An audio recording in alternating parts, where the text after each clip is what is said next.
Day. Joining us now, Don Redman, spokesman for AAA Mississippi. Morning, Don. Thanks for coming on. Good morning. Thank you for having me. Yes, sir. So we are all feeling the pain at the pump, of course. Since you and I talked last, I think we have seen a rather sharp rise in the price of fuel, all blends, all grades. But we got the summer driving season coming up. What does your organization think about how that might impact our travel? Well, traditionally, we haven't seen that the price of gasoline itself influences whether people drive or not. It's how they feel about their personal income. But let's don't make any mistake that these higher prices have affected a lot of people's personal income. So it's still early to see what impact it may have, but we have certainly seen prices where they are right now have an impact in terms of diminishing some demand.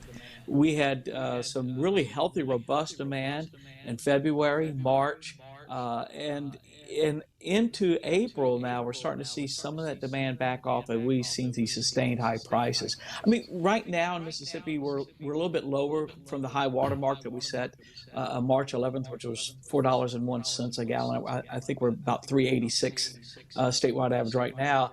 Crude has dropped from 130 to about $101 a barrel, but this is still very fluid.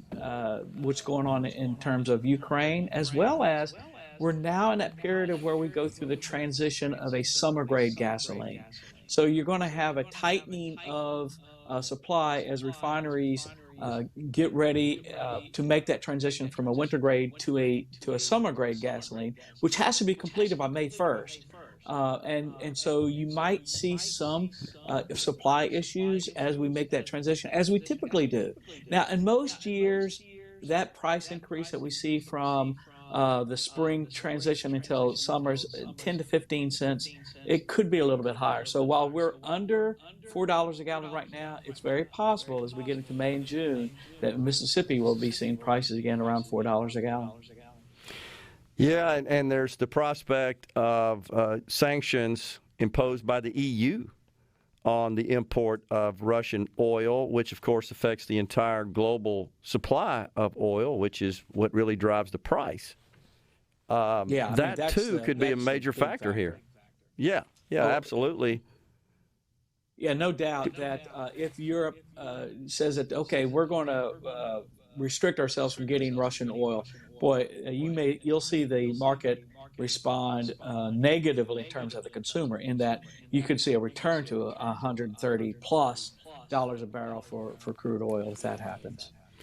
The Biden administration just last week, I believe, may have been the prior, but announced that they would release 180 million barrels out of the Strategic Petroleum Reserve at the rate of about 1 million a day over 6 months. And, of course, we consume just under 20 million a day.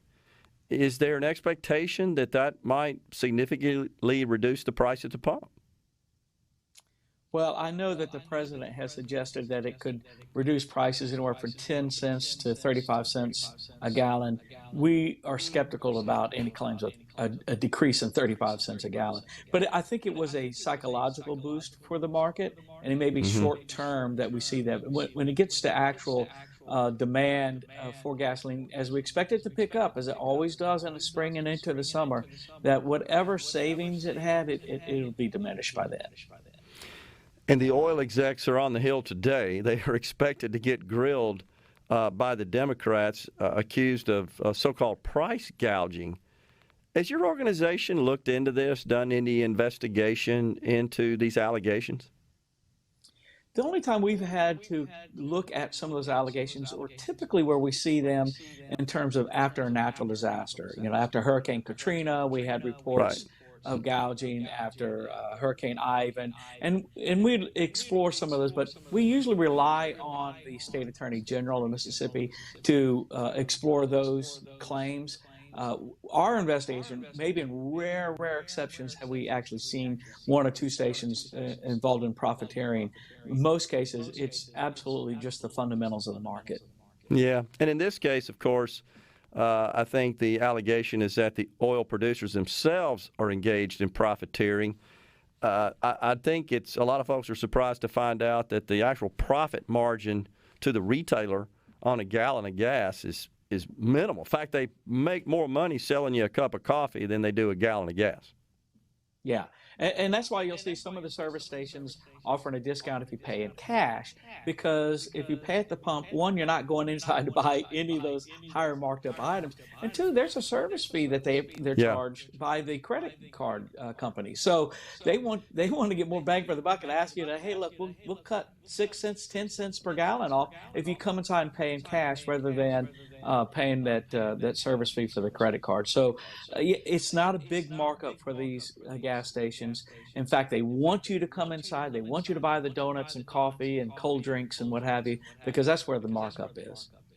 Yeah, absolutely. And I know that nationwide, I believe it is reported, Don, that something like less than 1% of the retail stations are actually owned by the major oil producers. Is that also reflected in the state of Mississippi as well? Yeah, that's true. There was a movement just maybe a decade ago, a little bit longer, that some of the oil companies wanted to start owning more of their service stations. They realized that wasn't their niche, Yeah, and they yeah, backed out of that. And looking at franchises, I think what you'll see the trend more of these more elaborate service stations that have a lot of stuff that they're offering on the inside. I think that's the trend, and not necessarily everybody's going to be a Buc-ee's, but that's kind of what they're looking at. That people want to be drawn inside, and I think that'll be the trend they'll see the most, rather than just a service station that offers just gasoline. yeah. That's a good point. Yeah, Bucky's is really it's an experience more than it is Yes. anything else, and they've done a good job in building that brand in that regard. All right, so I got to ask you about electric vehicles. What are you seeing in Mississippi with respect to consumers and motorists moving over to electric vehicles? What's the future look like that in that regard, and certainly as it relates to your organization? Well, I know it certainly has a lot of interest in the media, and even consumers have expressed more interest. But when we look at the overall sales, it still represents maybe 2% of all Yeah, sales in automakers right now. It's not a big mover, though. I think the expectations that we will gradually work to the point, and maybe 10 years from now, it'll be a much bigger share. Right now, it's not, and there's always the question of the infrastructure. How am I going to charge my vehicle? And even, some skeptics say, well, how is that energy being fueled? I mean, is it not yeah, natural sure. resources that are fueling the energy for the car? So, but I think people are definitely moving towards more of the hybrid vehicle and feeling more comfortable and more affordable that kind of runs off of gasoline and electricity. So I think that's probably a bigger market than just a totally electric vehicle right now. And we've got new average mileage standards to go into effect as of, I believe, last week. Comes out of the Biden administration in 2026. Is it 2026 or 24? I can't remember, but I think it's an average of 40 miles per gallon across their fleet. How do you Yeah, see and that so affecting the motoring public? well, again, for automakers in the U.S., the big seller is pickup trucks, and I don't think you're Yeah, going to see that kind of mileage come out of the pickup truck. So you might see a line of smaller, compact vehicles, very, very light, very fuel efficient, that'll try to reach those standards. Or pickup trucks are absolutely improving in their MPG. I still have a late model truck, and that thing's a hog when it comes to yeah, gasoline. But the yeah. newer trucks are definitely more fuel efficient. But you'll see definitely different types of cars. How well they move, I don't know. But for the automakers, that's not their big concern. They just got to have fleets of car that meet that standard, and then go make money off the pickup trucks. Yeah, a couple of minutes left, Don. How about your network and your membership? They strong still? Doing well? Yeah, despite what we saw during the pandemic, people are still turning towards AAA for their membership and the benefits and rewards that we offer. I know that I come across some young people and talk to them about a AAA membership. And they say, "Oh, well, I got a membership with my cell phone. They got a towing service with it." And I Yeah, say, "Yeah, but that sticks with you in your car. And if you're not in your car, it doesn't help." So, yeah. our membership follows the member. So despite some of the downturn in the economy in the past couple of years, we've seen increased membership, and also we're starting to see people return to travel. and most exciting is starting to see the people making plans to cruise and those type of things, and that's a good sign that we're in a good place. I agree. Don, appreciate you coming on and giving us an update. Stay safe, and we'll talk soon. Well, thank you so much. Appreciate it. Middays will come right back from the Element Wealth Studios. Stay with us.